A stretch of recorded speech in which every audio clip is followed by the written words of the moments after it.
ओम। नेत्रों को कोमलता से बंद कर लीजिए। प्रभु के निज नाम ओम का मिलकर उच्चारण करेंगे। लंबी गहरी सांस भर लीजिए।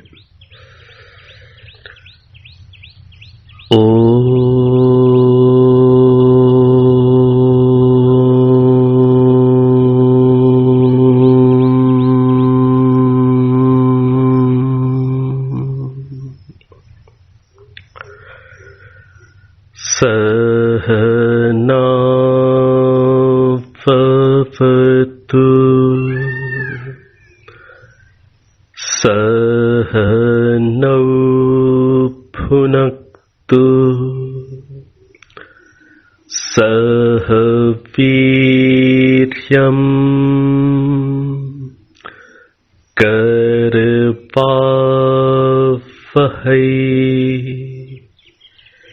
तेजस्विनावधीतमस्तु मा विद्विषावहै। ओम शांति शांति शांति।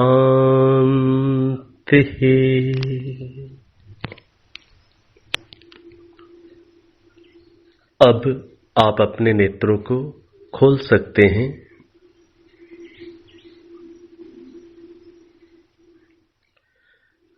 पिछली कक्षा में हम लोगों ने ऋग्वेद के 7वें मंडल के कुछ मंत्रों से परिचित होने का प्रयास किया, जिनमें मुख्य रूप से शांतिकरण के मंत्र और प्रातःकालीन जागरण के मंत्र सम्मिलित थे। जैसा कि हम लोग जानते हैं कि महर्षि दयानंद सरस्वती जी का ऋग्वेद परभाष्य 7वें मंडल के 61वें सूक्त के दूसरे मंत्र तक ही उपलब्ध होता है। आज हम 59वें सूक्त 59th सूक्त का जो 12वां मंत्र है, बहुत प्रसिद्ध मंत्र है और सौभाग्य से इस प्रसिद्ध मंत्र का महर्षि दयानंद जी का अर्थ भाष्य हमें उपलब्ध हुआ। मंत्र है त्रयंबकम यजामहे सुगंधिम पुष्टिवर्धनम उर्वारुकमिव बंधनान मृत्योर्मुक्षीय मामृतात्। प्रसिद्ध मंत्र है। आप में से अधिकांश लोग इस मंत्र से परिचित होंगे। गायत्री मंत्र के समान ही इस मंत्र की भी समाज में प्रसिद्धि पाई जाती है और समाज में यह मंत्र मृत्युंजय मंत्र के नाम से भी प्रसिद्ध है। तो इस मंत्र का थोड़ा हम लोग गायन के रूप में प्रथम उच्चारण कर लेते हैं। तत्पश्चात हम इस मंत्र के अर्थ को विस्तार से समझने का प्रयास करेंगे। त्रयंबकम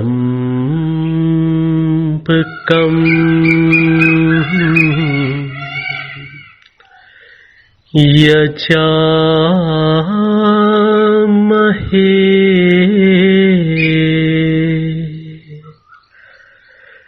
सुगंधिम पुष्टिवर्धनम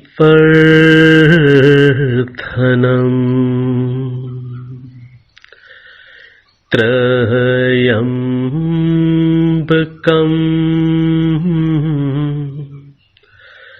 यजामहे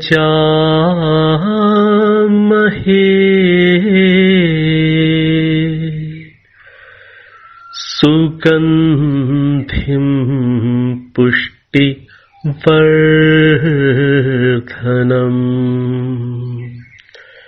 उर्वारुकमिव बन्धनान्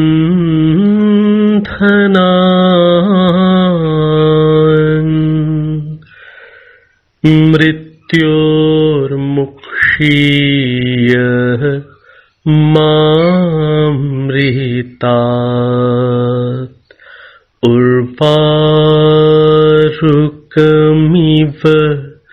बन्धनान्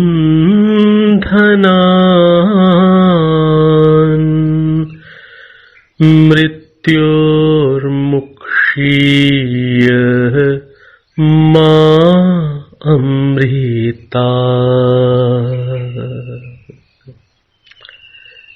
तो इस रूप में इस मंत्र का लोक समाज में गायन भी करते हैं। अब इस मंत्र के अर्थ को हम लोग समझने का प्रयास करें। इस मंत्र के ऋषि वशिष्ठ है, देवता रुद्र है, छंद अनुष्टुप है और स्वर गांधारा है। इस मंत्र का जो देवता है वो है रुद्र। रुद्र परमात्मा का नाम है, तो इस मंत्र के देवता रुद्र परमात्मा है। देवता अर्थात विषय, सब्जेक्ट। तो इस मंत्र का जो विषय है वो रुद्र परमात्मा, विषय से संबंधित ये मंत्र है। और परमात्मा का नाम रुद्र क्यों है? क्योंकि परमात्मा दुष्टों को रोदन कराने वाले हैं, रुलाने वाले हैं, और जो श्रेष्ठ हैं उनका रक्षण करने वाले हैं। तो दुष्टों को रुलाने वाले और श्रेष्ठों की रक्षा करने वाले होने से परमात्मा का नाम रुद्र है। तो इस मंत्र में रुद्र परमात्मा का ही मुख्य विषय होने से इस मंत्र का देवता रुद्र है। और रुद्र ये जो परमात्मा का नाम है, यही नाम दूसरे रूप में त्रयंबकः इस नाम से भी कहा जाता है। रुद्र परमात्मा को त्रयंबकः भी कहा जाता है, क्योंकि दोनों के अर्थ समान ही हैं। तो ये जो मंत्र है, इस मंत्र में परमात्मा का जो मुख्य नाम है वो क्या है? त्रयंबकः। और त्रयंबकः परमात्मा की जब इस रूप में हम जोड़ देते हैं तब साथ में हम ऊपर बिंदी लगा देते हैं, जैसा कि मंत्र में लगी हुई है त्रयंबकम, अर्थात त्रयंबक परमात्मा की। अब ये जो परमात्मा का मुख्य यहां पर जो नाम है वो क्या है? त्रयंबकः, और ऊपर फिर अनुस्वार बिंदी है, तो त्रयंबकम का अर्थ क्या हुआ? त्रयंबक परमात्मा की। अब ये जो त्रयंबक पद है, त्रयंबकम जो पद है इस मंत्र में, इसके दो विशेषण हैं। कौन कौन से दो विशेषण हैं इस पद के? सुगंधिम और पुष्टिवर्धनम। त्रयंबकम पद के दो विशेषण हैं इस मंत्र में, सुगंधिम और पुष्टिवर्धनम। हम लोगों ने एक कक्षा में विशेषण और विशेष्य को भी समझा हुआ है। तो त्रयंबकम ये पद क्या है? विशेष्य, और इसके विशेषण हैं सुगंधिम और पुष्टिवर्धनम। तो सबसे पहले हम ऋषि दयानंद जी के अनुसार त्रयंबकम इस पद को समझने का प्रयास करेंगे। त्रयंबकम के महर्षि दयानंद सरस्वती जी ने दो अर्थ किए हैं। पहला अर्थ त्रयंबकम का उन्होंने ये किया, त्रयंबकम की यदि हम संधि तोड़ें तो किस रूप में आप संधि तोड़ेंगे? त्रि जमा अंबकम, त्रि प्लस अंबकम। और त्रि, इस संस्कृत में जो त्रिपद होता है उसका अर्थ क्या होता है? तीन। और अंबकम का अर्थ क्या होता है? रक्षा करने वाले। तो त्रयंबकम का जो पहला अर्थ महर्षि दयानंद सरस्वती जी ने किया, तीनों कालों में जिस परमात्मा की रक्षा श्रेष्ठ लोगों के लिए उपलब्ध रहती है, तीनों कालों में जिन परमात्मा का रक्षण, जिन परमात्मा की रक्षा श्रेष्ठ लोगों के लिए उपलब्ध रहती है, ऐसे रुद्र परमात्मा, तीनों कालों में जिनकी रक्षा उपलब्ध रहती है श्रेष्ठ लोगों के लिए, और जो परमात्मा दुष्टों को रुलाने वाले हैं, ऐसे रुद्र परमात्मा जिनकी रक्षा श्रेष्ठ लोगों के लिए तीनों कालों में उपलब्ध रहती है, और जो दुष्टों को रुलाने वाले हैं, ऐसे परमात्मा क्या कहलाएंगे? त्रयंबकः। ये पहला अर्थ किया महर्षि दयानंद सरस्वती जी ने। दूसरा अर्थ ऋषि दयानंद सरस्वती जी का है कि जो परमात्मा, जो कारण रूप प्रकृति है, हम लोगों ने एक बार त्रैतवाद, इस दार्शनिक सिद्धांत को समझते समय हम लोगों ने कारण जो प्रकृति है, जो सत्व रज और तमो गुण रूप है, इसको भी हम लोगों ने विस्तार से इससे परिचित होने का प्रयास किया था। तो दूसरा अर्थ है त्रयंबकम का कि जो कारण रूप जो प्रकृति है, जो सत्व रज तम रूप जो जड़ फंडामेंटल जो पार्टिकल्स हैं उनकी, और जो जीव हैं, जो आत्माएं हैं उनकी, और जो फंडामेंटल पार्टिकल्स हैं, जो प्रकृति है, उस प्रकृति से बना हुआ जो कार्य जगत है। थोड़ा सा वैदिक टर्मिनोलॉजी को हमें समझना है, परिभाषावली को आपको समझना है। जो वैदिक दार्शनिक जो टर्मिनोलॉजी है, जो परिभाषावली है, उसके अंदर कार्य शब्द का अर्थ क्या होता है? प्रोडक्ट, बनी हुई चीज। किसी बनी हुई चीज को वहां पर कार्य कहते हैं। तो जो मूल प्रकृति है, जो तीन फंडामेंटल जो पार्टिकल्स हैं, जो बाई नेचर कैसे हैं? इनडिविजिबल स्टेट के होते हैं, जो आगे जिन्हें खंडित नहीं किया जा सकता। इन तीन पार्टिकल्स को लेकर के जो सत्व रज तम नाम वाले हैं, इन तीनों को लेकर के परमात्मा जो जगत बनाते हैं, जिन भी पदार्थों का निर्माण करते हैं, वो सारे पदार्थ क्या कहलाते हैं? कार्य। तो जो बनी हुई चीजें हैं, परमात्मा की द्वारा जो बनाई गई जो चीजें हैं, उनको यहां कहा जाता है फिलॉसफी में कार्य।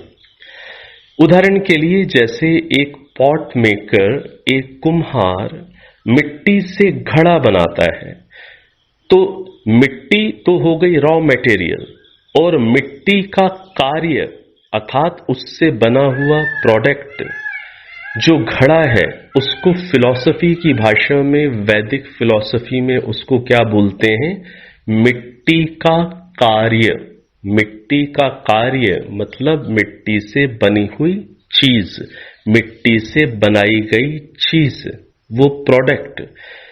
आप जब कभी सत्यार्थ प्रकाश पढ़ते होंगे या महर्षि दयानंद सरस्वती जी के ग्रंथों को आप पढ़ते होंगे, या दर्शन उपनिषदों का जब आप अध्ययन करते होंगे, वहां कहीं पर भी इस रूप में जो कार्य शब्द आए, उसको आप इस रूप में ही समझेंगे, तब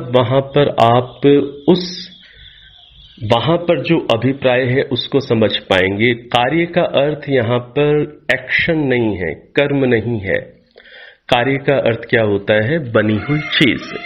तो परमात्मा त्रयंबकम का दूसरा अर्थ क्या है? त्रयंबकम का दूसरा अर्थ यह है कि जो परमात्मा कारण रूप प्रकृति और उस कारण रूप प्रकृति से बनाए गए कार्य, अर्थात जो भी परमात्मा की सृष्टि की जो रचना है, जो भी सुंदर सृष्टि के विभिन्न पदार्थ हैं, वो सब क्या कहलाएंगे? कार्य।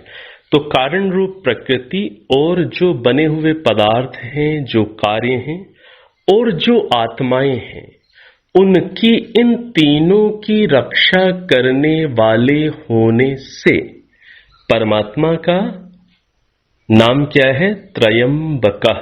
ये दूसरी व्याख्या महर्षि दयानंद सरस्वती जी ने अपने इस ऋग्वेद के भाष्य में दी हुई है। पहली व्याख्या क्या थी कि तीनों कालों में जो श्रेष्ठों का जो रक्षण करते हैं और दुष्टों की ताड़ना करते हैं, इसलिए ऐसे रुद्र परमात्मा का नाम क्या है? त्रयंबकः।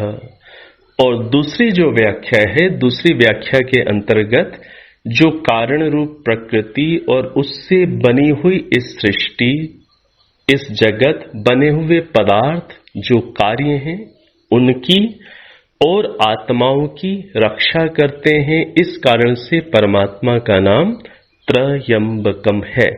त्रि प्लस अंबकः, तीन की रक्षा करने वाला। तो त्रि का त्रि, वो तीन कौन से हैं? पहली व्याख्या में तीनों कालों में रक्षा करने वाला होने से वहां तीन काल ले लिए गए, और दूसरी व्याख्या में कारण रूप प्रकृति, उससे बना हुआ कार्य, जगत और आत्माएं ले ली गई। तो इस रूप में महर्षि दयानंद सरस्वती जी की ये दो अर्थ त्रयंबकम के उपलब्ध होते हैं इस भाष्य के अंदर। तो जो परमात्मा त्रयंबक हैं, वो कैसे हैं? सुगंधिम पुष्टिवर्धनम।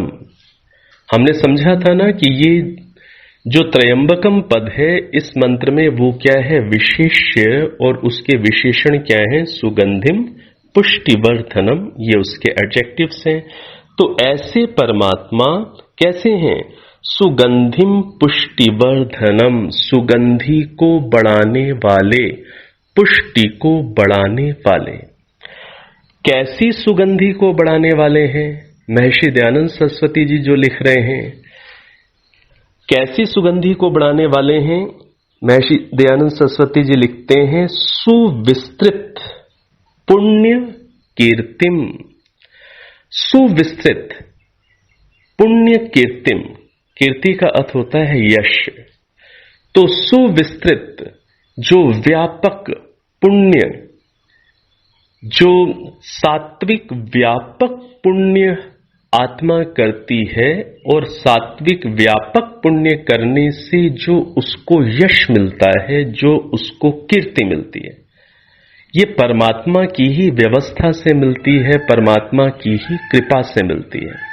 सुविस्तृत पुण्य कीर्ति अर्थात व्यापक, और यहां पर पुण्य अर्थात सात्विक कर्म, अच्छे कर्म, उनसे प्राप्त जो कीर्ति है, उनसे प्राप्त जो यश है। तो ऐसी पुण्य अच्छे कर्मों से प्राप्त यश रूप सुगंधि को व्यापक, अच्छी, खूब व्यापक फैली हुई पुण्यों के माध्यम से, अच्छे कर्मों के माध्यम से प्राप्त जो यश है, उस यश रूप सुगंधि को और पुष्टिवर्धनम, पुष्टि को परमात्मा बढ़ाने वाले हैं। तो जो त्रयंबक परमात्मा है, वो व्यापक सात्विक पुण्यों से प्राप्त यश रूपी सुगंधि को बढ़ाने वाले और पोषण देने वाले हैं, पुष्टि देने वाले हैं, सभी प्रकार से शारीरिक, मानसिक, आध्यात्मिक सभी प्रकार से परमात्मा ही हमें पुष्ट कर रहे होते हैं। तो परमात्मा कैसे हैं? जो सात्विक यश रूपी जो सुगंधी है उसको बढ़ाने वाले हैं और पुष्टि देने वाले हैं, पुष्टि को बढ़ाने वाले त्रयंबक जो परमात्मा हैं, जो तीनों कालों में रक्षा करते हैं और जो कारण रूप प्रकृति, उससे बने हुए कार्य रूप जगत और आत्माओं की भी रक्षा करने वाले हैं। ऐसे जो परमात्मा हैं उनकी क्या करते हैं हम? यजामहे। ऐसे परमात्मा की हम क्या करते हैं? हम भक्ति करते हैं। यजामहे, हम उनकी उपासना करते हैं। तो सुगंधि को बढ़ाने वाले, पुष्टि को बढ़ाने वाले, तीनों कालों में रक्षा करने वाले, कारण रूप प्रकृति, उससे बने हुए कार्य रूप जगत और आत्माओं की रक्षा करने वाले परमात्मा की हम यजामहे, हम उपासना करते हैं, हम उनकी भक्ति करते हैं, हम उनका ध्यान करते हैं। तो परमात्मा का हम इस रूप में ऐसे परमात्मा की हम भक्ति करते हैं, ऐसे परमात्मा की हम उपासना करते हैं, जिससे कि हम बंधनान, हम मृत्यु रूपी बंधन से, मंत्र में क्या आया देखिए, मंत्र में आया बंधनान मृत्योः, मृत्यु रूपी बंधन से हम परमात्मा की भक्ति, परमात्मा की उपासना, कैसे परमात्मा की? जो सुगंधि को, पुष्टि को बढ़ाने वाले, रक्षा करने वाले, ऐसे परमात्मा की जो हम यजामहे, जो हम उपासना करते हैं, भक्ति करते हैं। किस लिए? कि जिससे हम मृत्यु रूपी बंधन से, बंधनान मृत्योः, मृत्यु रूपी बंधन से, मृत्योः बंधनान, मृत्यु रूपी बंधन से मुक्षीय, मुक्षीय, मुक्षीय का अर्थ क्या होता है? छूट जाएं, मुक्षीय, छूट जाएं। और कैसे छूट जाएं? कैसे छूट जाएं?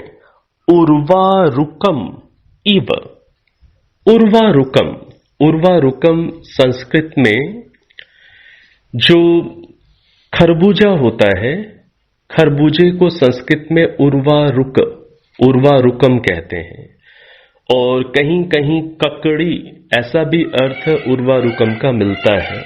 तो हम पके हुए खरबूजे के समान, पकी हुई ककड़ी के समान, जिस प्रकार से खरबूजा जब पक जाता है, सुगंधि से जब वो पक जाता है तो वो सुगंधि से भर जाता है, वो पुष्ट हो जाता है। तो ऐसा सुगंधि से भरा हुआ, पका हुआ, पुष्ट जो खरबूजा होता है, ककड़ी होती है, या कोई भी फल आप ले लें, जब वो सुगंधि से भर चुका होता है, जब पूर्ण रूप से पक जाता है, तो वो फल अपने डंठल से स्वतः बड़ी आसानी से अलग हो जाता है।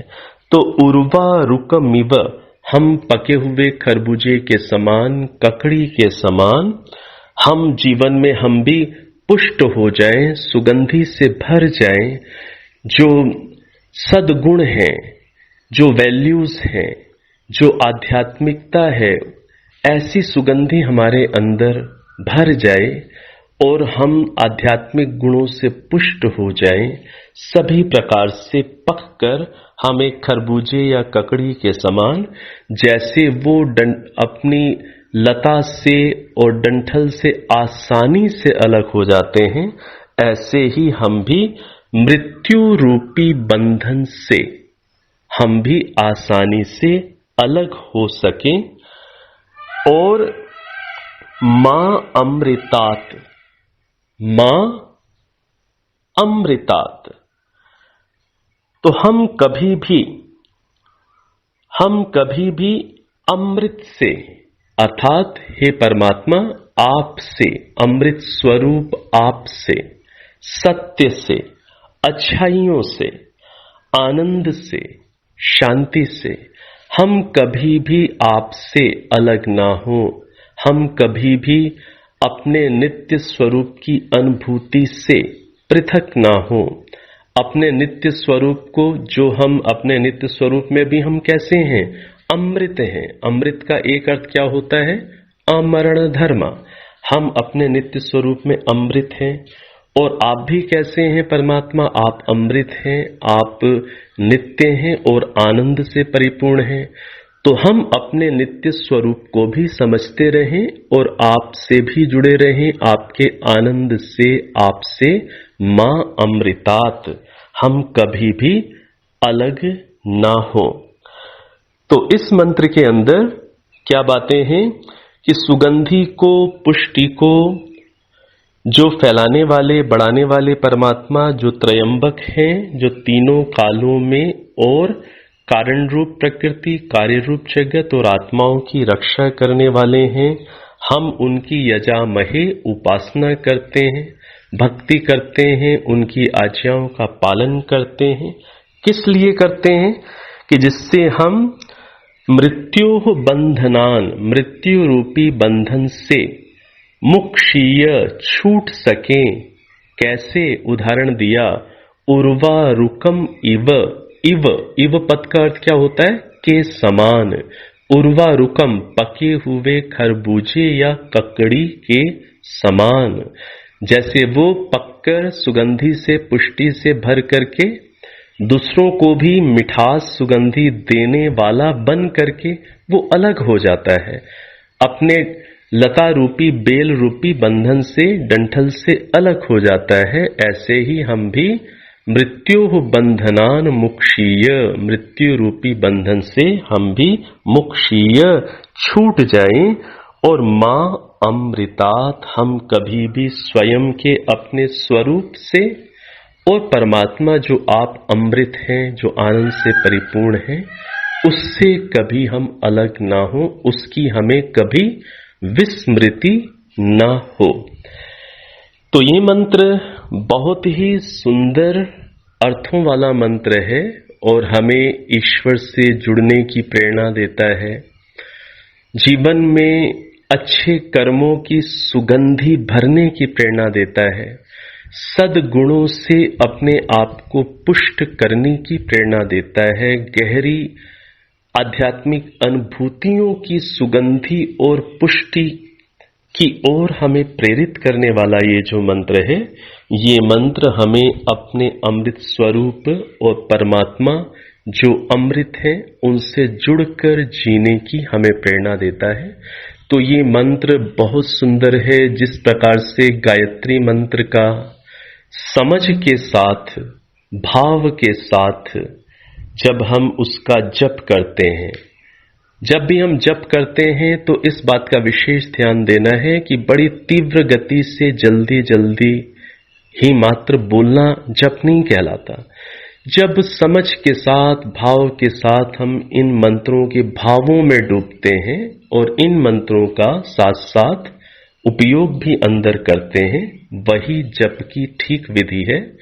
जैसा कि महर्षि पतंजलि जी ने लिखा, तज्जपस तदर्थ भावनम, जो हम जप करें वो भावना से युक्त होकर करें, उसकी भावना के साथ करें।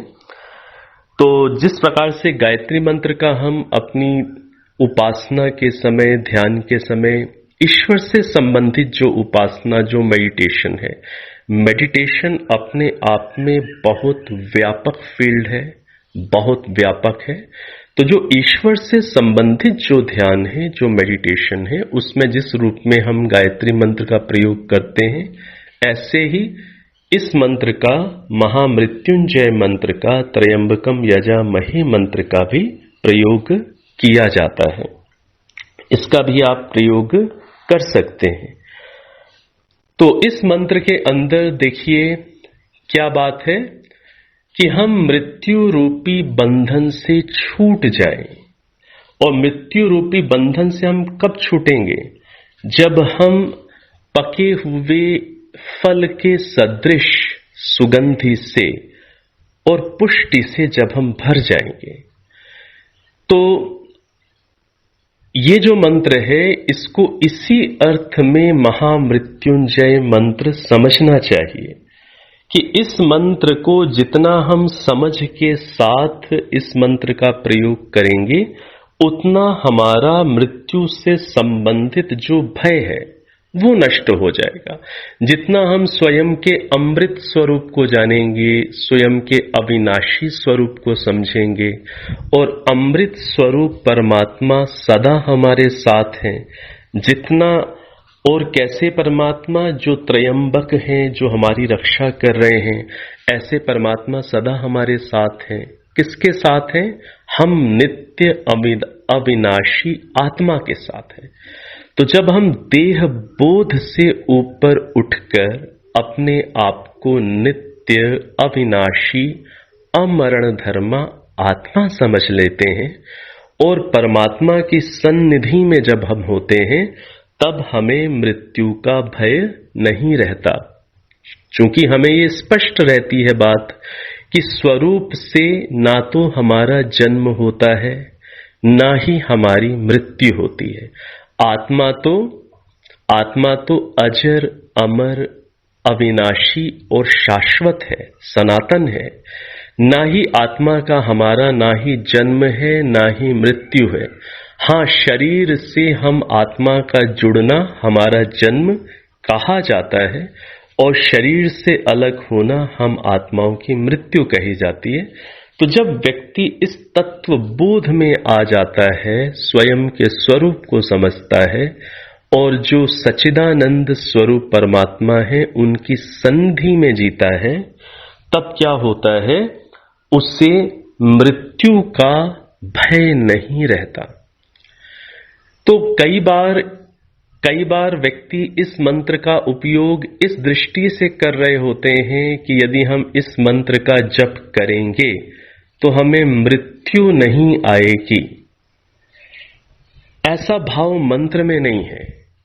मंत्र का भाव यह है कि जब हम इस मंत्र का समझ के साथ भावना पूर्वक जप करेंगे तो मृत्यु से संबंधित जो भय होता है उससे हम छूट जाएंगे, उससे हम ऊपर उठ जाएंगे। तो देखिए, महर्षि दयानंद सरस्वती जी ने इसका जो भावार्थ लिखा है उसको भी आप अवश्य श्रवण करें।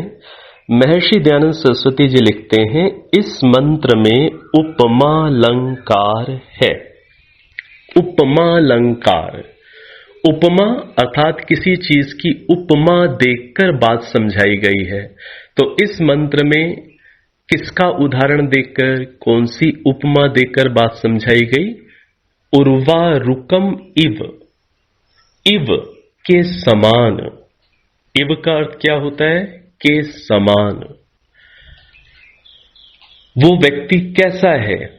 वो व्यक्ति मानो वैसा है, जैसे हम उदाहरण देकर के समझाते हैं कि उस व्यक्ति की जो आवाज है वो मानो कोयल जैसी मीठी है।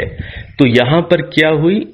आवाज की मधुरता को कोयल की आवाज की उपमा दे दी गई कि जो हमारे देश भारत देश के लिए जो महान जो एक गौरव है, जो सम्माननीय जो गायिका जो लता जी हैं, उनके विषय में क्या कहा जाता है कि उनकी आवाज तो कोयल जैसी मीठी है। तो ये क्या कोयल जैसी है ना, कोयल के समान। तो ये कोयल की उपमा दी गई। इसे क्या बोलते हैं? उपमा देना। कोई मान लीजिए कोई छात्रा है, ठीक है, कोई बालिका है, वो बहुत ही तेजस्विनी है, तो क्या कहते हैं कि ये तो झांसी की रानी लक्ष्मीबाई जी जैसी है। वो झांसी की रानी लक्ष्मीबाई तो नहीं है, हाँ उन जैसी है, उसमें वो समानताएं हैं।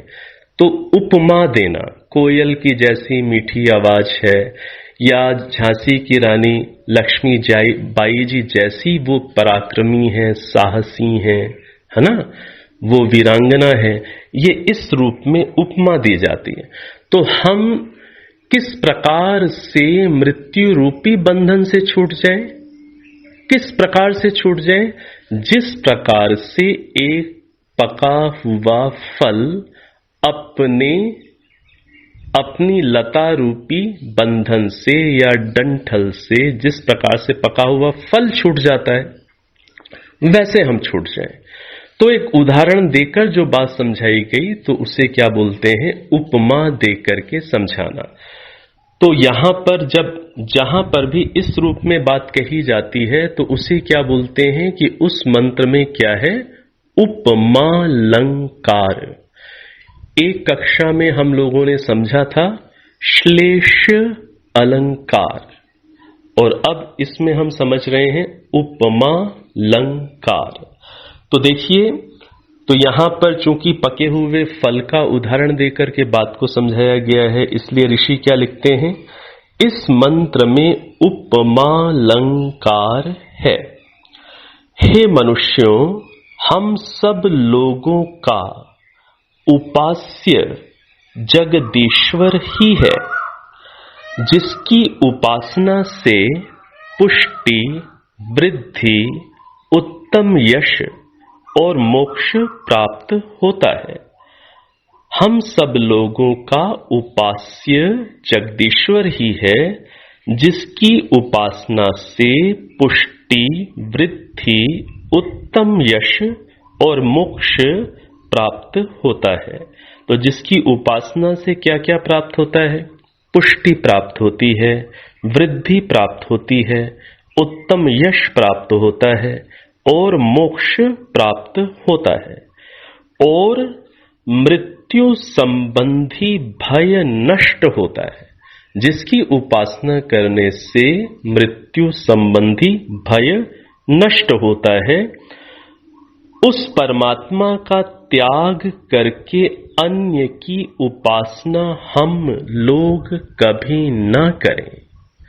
तो हम लोग एक सच्चे परमात्मा की ही उपासना करें, और सच्चे परमात्मा की उपासना करने के लिए हमें सबसे पहले परमात्मा का जो सच्चा स्वरूप है उसे समझना होगा।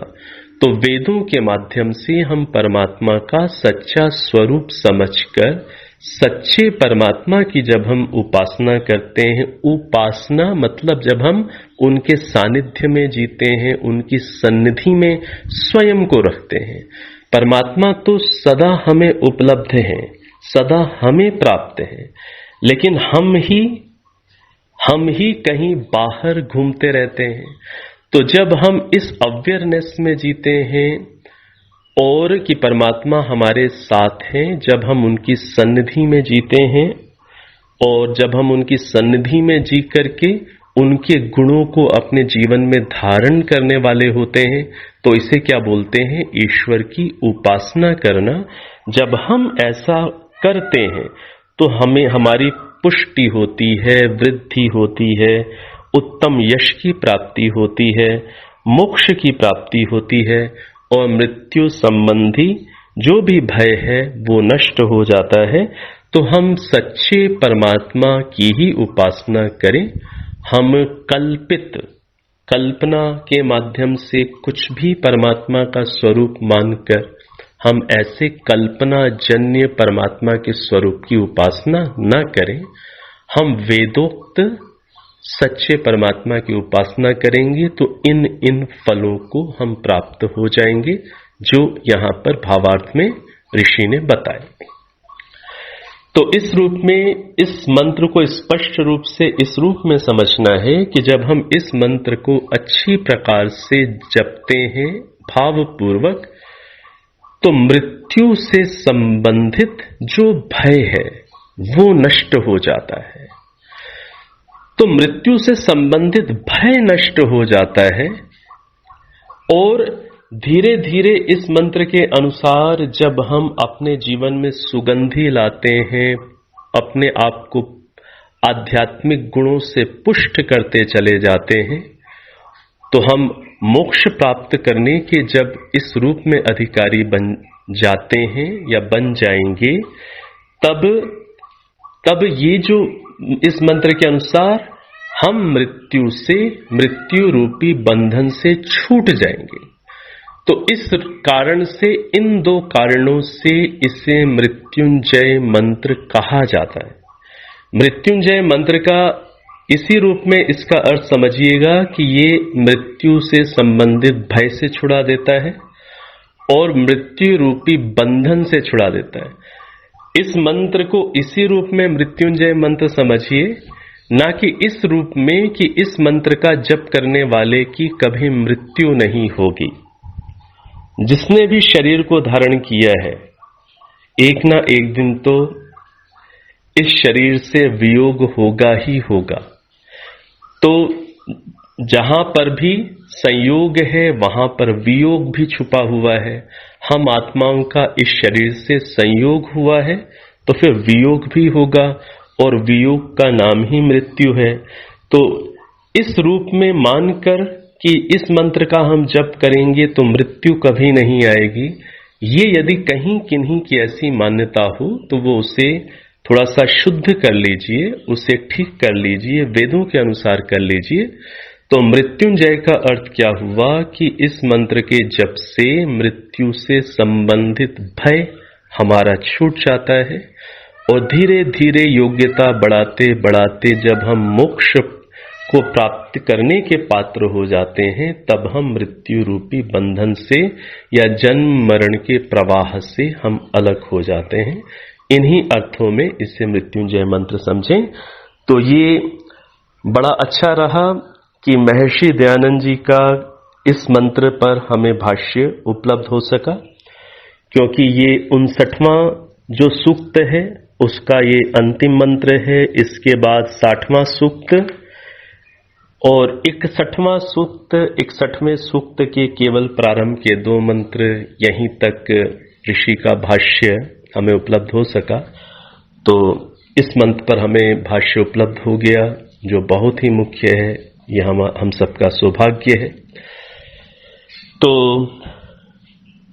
ऐसे मंत्रों के भाष्य, ठीक ठीक भाष्य मिल जाना, इसी प्रकार से जो गायत्री मंत्र है, संभवतः मैंने किसी कक्षा में अवश्य कहा है कि जितना विस्तार से गायत्री मंत्र का अर्थ महर्षि दयानंद सरस्वती जी ने अपनी एक छोटी सी पुस्तक पंच महायज्ञ विधि में किया है, संध्या को समझाते समय।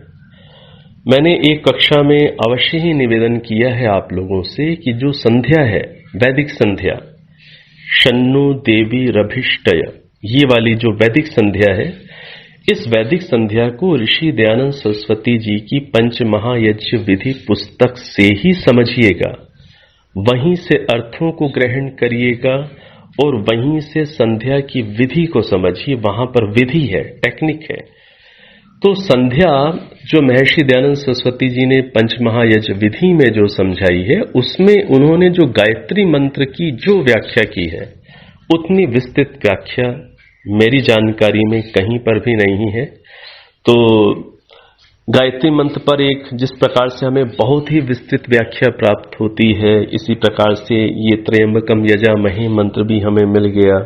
और कितने सारे मंत्रों को हम लोगों ने ऋषि के माध्यम से कुछ समझने का प्रयास किया। वो ये मंत्र तो केवल परिचय के रूप में है, तो कम से कम ये 7वें मंडल के 61वें सूक्त के द्वितीय मंत्र तक का जो भाष्य में उपलब्ध हुआ है, ये भी बहुत बड़ा भाष्य है। आप प्रतिदिन थोड़ा समय निकालकर यदि इस रूप में मंत्रों को, कम से कम जो मुख्य सूक्त आए हैं, जो बीच बीच में मैं संकेत करता रहा हूं कि प्रथम मंडल का जो 164वां सूक्त है, मुख्य सूक्त है, जो मुख्य सूक्त आए हैं, जहां जहां कुछ संकेत मैंने दिए हैं या आप स्वतः भी जानते हैं, तो उन पर ही जो ऋषि का भाष्य है उसको जरूर गहराई से पढ़ें।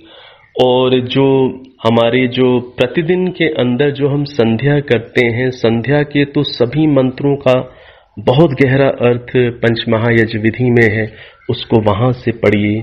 कहीं आपको समझ में नहीं आता है तो आपके आसपास जो विद्वान हैं, ठीक है, जो भी इस रूप में जानकार लोग हैं उनसे सहायता लीजिए। तो इस रूप में बस लग जाएं हम लोग, हम कुछ न कुछ प्रयत्न करते रहें तो परमात्मा की सहायता विभिन्न विभिन्न रूपों से जरूर प्राप्त होती रहेगी। तो अब आगे जो मंत्र हैं उन मंत्रों के जो अर्थ हैं, आज तो इसी एक मंत्र में ही काफी समय लग गया। कक्षा समाप्ति का समय हो रहा है। कोई बात नहीं, ये एक मंत्र चूंकि बहुत ही मुख्य मंत्र है उपासना की दृष्टि से, तो आशा है आपको इसका जो अर्थ है वो हृदयंगम हो पाया होगा। तो अब जो आगे के जो मंत्र हैं, जैसे मैंने कहा कि 61वें सूक्त के द्वितीय मंत्र तक ही भाष्य उपलब्ध है। तो अब 7वें मंडल का जो शेष भाग है, 8वां मंडल है, 9वां मंडल है, 10वें मंडल का तो पूरा भाष्य, 10वां मंडल ऋग्वेद का बहुत इंपॉर्टेंट है, बहुत मुख्य है। और इसमें भी मैं कहूं कि हमें ऋषि दयानंद सरस्वती जी जैसी योग्यता वाले तो नहीं, लेकिन फिर भी एक अच्छी योग्यता वाले जो विद्वान, मैंने पिछली कक्षा में कहा स्वामी ब्रह्ममुनि जी परिव्राजक, उनका भाष्य में उपलब्ध होता है। तो वो चूंकि दार्शनिक, उनके सिद्धांतों के दृष्टि से वो ऋषि दयानंद को पूरा समर्थन करते हैं, उन्हीं के वो शिष्य हैं, उन्हीं के अनुसार उन्होंने दर्शनों के भी भाष्य किए हैं। तो थोड़ा सा जो 10वां मंडल है इस रूप में हमारे लिए अच्छा है कि स्वामी ब्रह्ममुनि जी का वहां पर हमें भाष्य उपलब्ध हो जाएगा।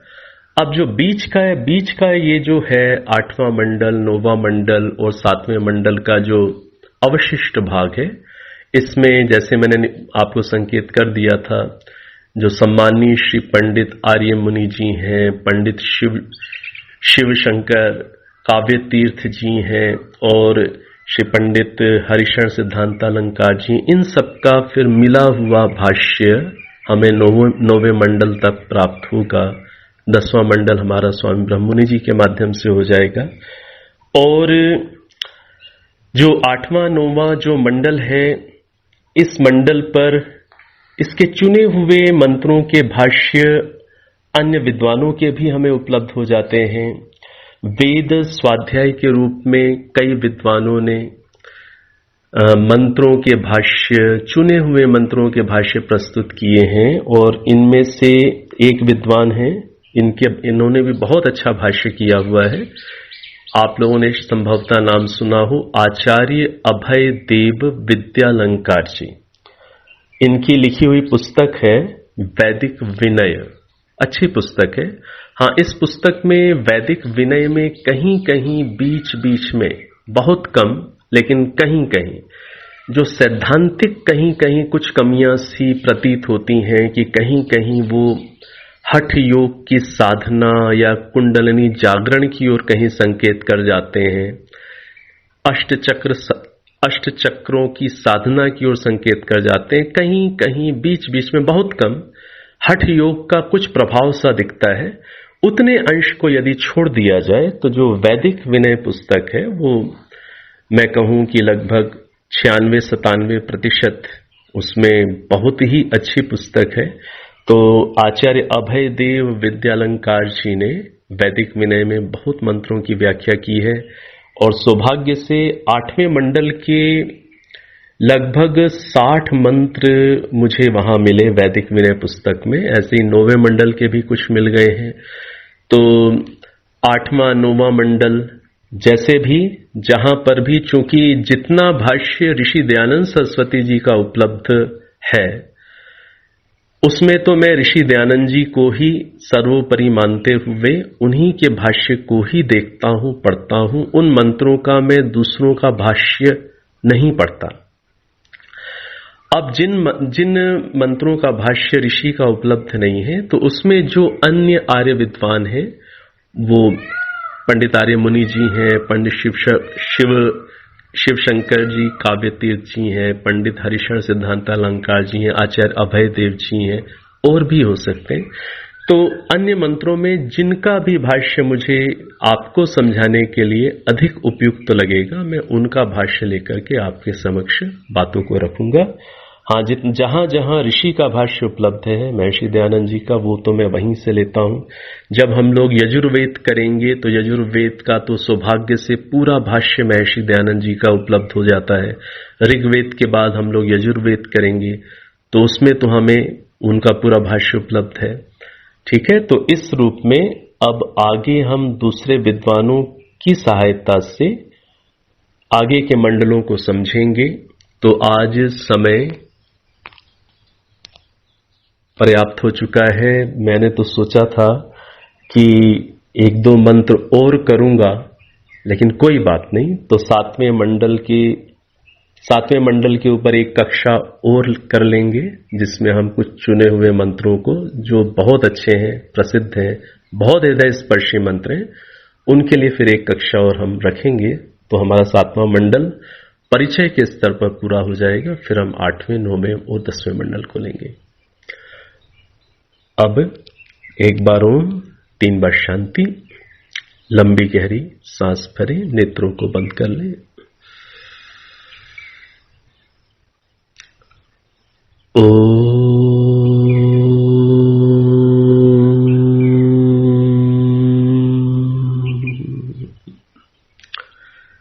शांति